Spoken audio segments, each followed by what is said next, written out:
ህይወት ከም ዝኽኣልካያን ከም ዝነበርካያን እያ ኣብ ህይወትካ ኣነባብራ እንድሕር ዘይክኢልካ ንሳ ኣወዳድቓ ተርእየካ ንስኻ ቀዲምካ እንተዘይሓሊፍካዮ ቀዲማ እያ ተውድቐካ ኣብዛ ምድሪ ክትነብር ከለኻ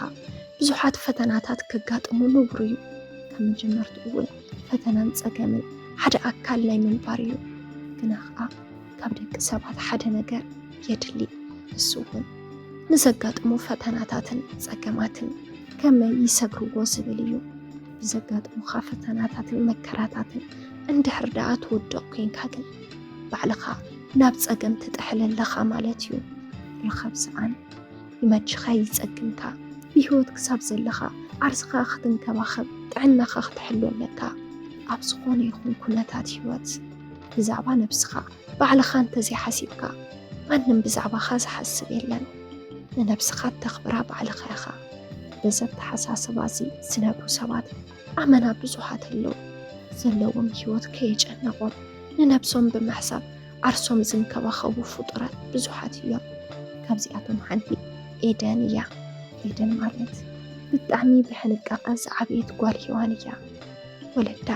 ብጣዕሚ ሃፋትም ብምንባሮም ካብ ብቑልዕነታ ጀሚሩ ክሳብ እትዓቢ ኣሓንቂቖም ካብ ዝደለየቶን ላዕሊ ገይሮም እዮም ኣዕብዮምዋ ክትውለድን ከላ ዳርጋ ብመፅባዓ እያ ተወሊዳ ውልድ ኣብይዎም ብዙሕ ዓመት እንትፀንሑ ከም ዕድል እዮም ወሊዶማ በዚኦም ከዓ ከም ብሌን ዓይኖም ዝንከባኸብዋ ነይሮም ከም ዝተጠነሰት ምስ ፈለጡ እዮም ኩሉ ነገር ገዛዚኦም ኣዳልዮም ኩሉ ነገር ወዳዲኦም ክፅበይዋ ዝጀመሩ እናብልዕዋ ዝጠመየት ይመስሎም እናኸደንዋ ዝዓረቐት ይመስሎም ብጠቕላላ ኩሉ ህይወቶም ንዓዮም ዝነብሩ ፈጣሪ ከዓ ብኩሉ ሙሉእ ገይሩ ግዲ ከም ብራ ደልዩ ኮይኑስ ብመልክዓ እውን ዝወፃ ነገር ይብላን ብጣዕሚ ፅብቕቲ ንዝረአያ ኩሉ እትስሕብ ናይ ደስ ዘለዋ ፍጥረት እያ ኤደን ማለት ብኩሉ ነገራ እያ ኣመና ደስ እትብለካ ፀባያ ንባዕሉ ጓል ሃፍታም ትመስልን ምስ ኩሉ ሕውስውስ ምባል እትፈቱ ሰብ ከይመረፀት ምፅዋት እያ ትፈቱ ድኻ ሃፍታም ከይበለት ምስ ኩሉ ብማዕረ እትስሕቕ እትዘልል እያ ፀባያ እውን ምንም ንሰብ ዘየፀግምን ዘየሽግርን እዩ ብወለዳን ብመምሃራናን ተፈታዊት እያ ፀባያን መልክዓን እውን ምንም ከይተቐየረ እያ ዓብያ ዓርሳ ምንክብኻብ ወለዳ ስለ ዘምሐርዋ ባዕላ እውን እያ ንነብሳ ኣፀቢቓ ትንከባኸብን ጥዕናኣ ትሓሉን በዚ ኸዓ ኣብ ህይወታ ካብ እትወለድ ሓሚማ ኣይትፈልጥን ወለዲ ኤደን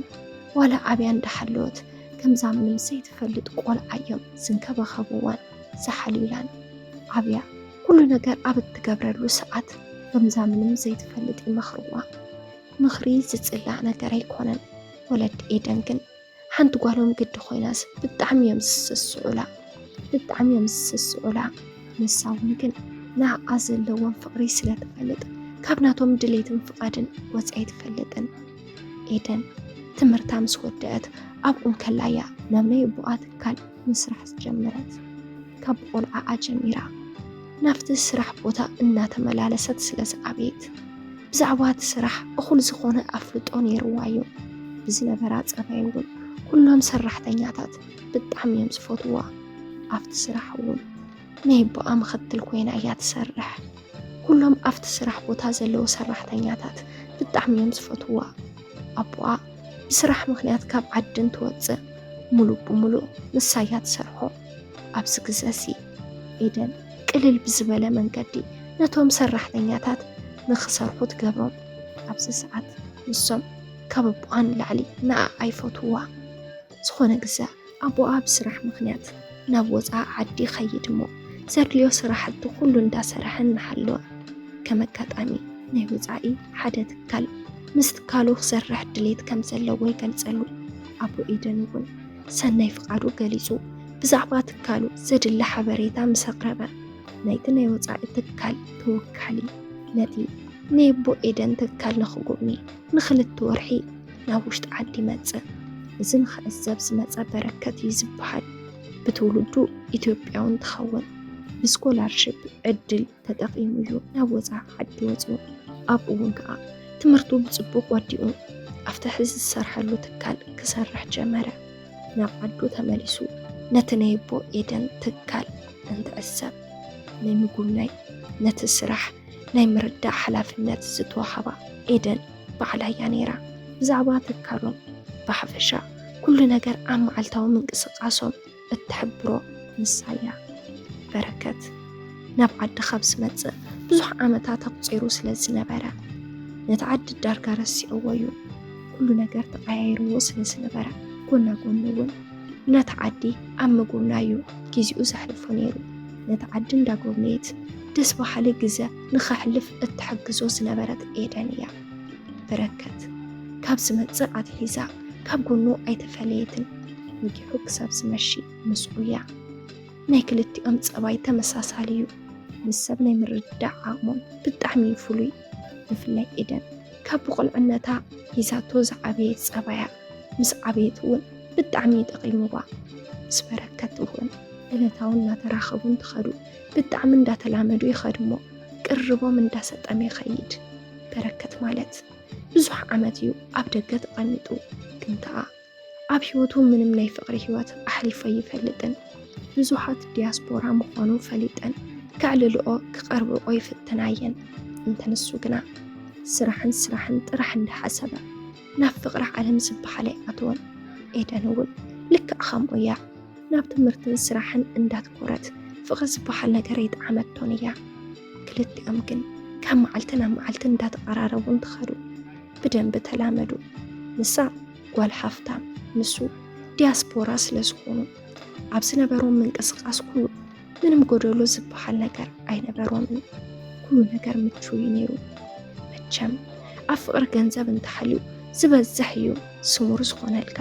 ካብ ዕለት ናብ ዕለት እንዳተቀራረቡ እንትኸዱ ኣብ መንጎኦም ዝኾነ ስምዒት ይፍጠር ዝበዝሕ ግዜኻ ብሓደ ተሕልፍ እንተደኣ ኮይንካ ከም እተፍቅረካ ንምርዳእ ቃላት ኣየርለይካን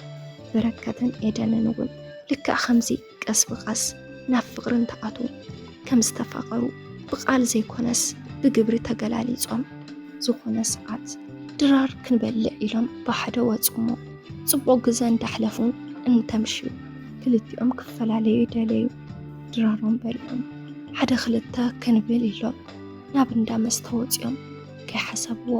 ብኦም ሸይሞ ብሓደ ድማ ሓደሩ ካብታ ዕለት ንሳ እውን ብዕሊ ፍቕራዊ ሂወቶም ጀሚሮም ደስ ዝብል ፍቕራዊ ሂወት እትዝገርም ነገር ግን ምንም ሕብእብእ ነገር ዘይምፍላጦም እዩ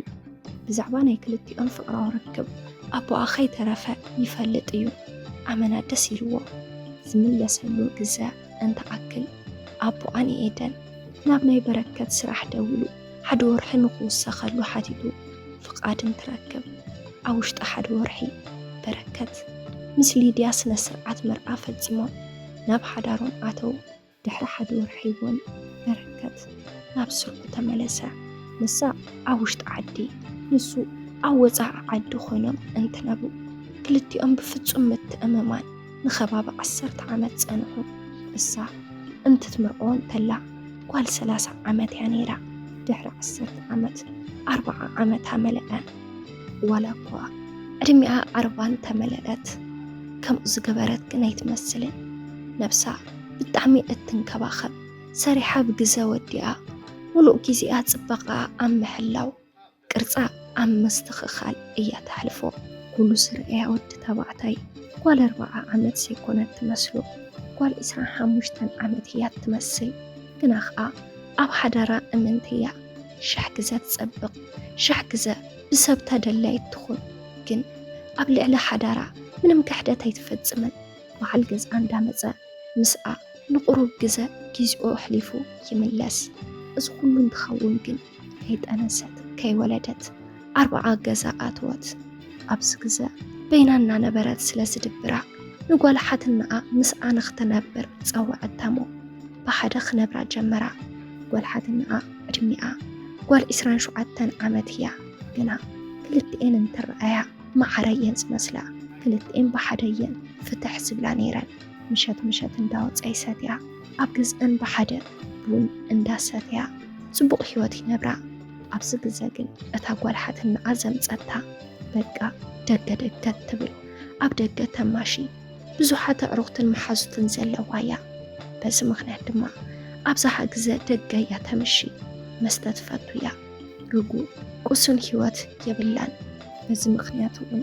ንኤደን ክትልክማ ጀመረት። ኤደን ኣብ እርጋና መዓልቲ መዓልቲ እያ ክትሰቲ ጀሚራ። ግና ኸዓ ወላ ሓደ መዓልቲ ሓዲረን ኣይፈልጣን። ሰተን ናብ ገዝአን እየን ዝኣትዋ። እንትውዕል እንትሓድር ግን ንኤደን መስተ ወልፊ እናኾና ኸደ። ክተቋርጾ እንተደለየት ዋላ ክተቋርጾ ኣይከኣለትን። ቀትሪ ኣይሰትን ኢላ እንተወዓለት ንምሸቱ ንነብሳ ኣብ እንዳ መስተያ እትረኽባ። ኣብ ሓፂር ግዜ ውሽጢ ናይ መስተ ውልፍቲ ኮይና ኣሳሲሩ ኸዓ ሂዝዋ ተረፈ። በዓል ገዝኣ ብዙሕ ግዜ እንትድውለላ ክረኽባ ኣይከኣለን። ምኽንያቱ ሰተያ ተሓድር ቀትሪ ትድቅስ ስለ ዝኾነት። ስለዚ ናይ ማኪ ሚድያ ተኸታተልቲ መስተ ንኽገድፎ እንታይ ክገብር ትብለና ኣላሞ እንታይ እንተገበረት ይሓይሽ?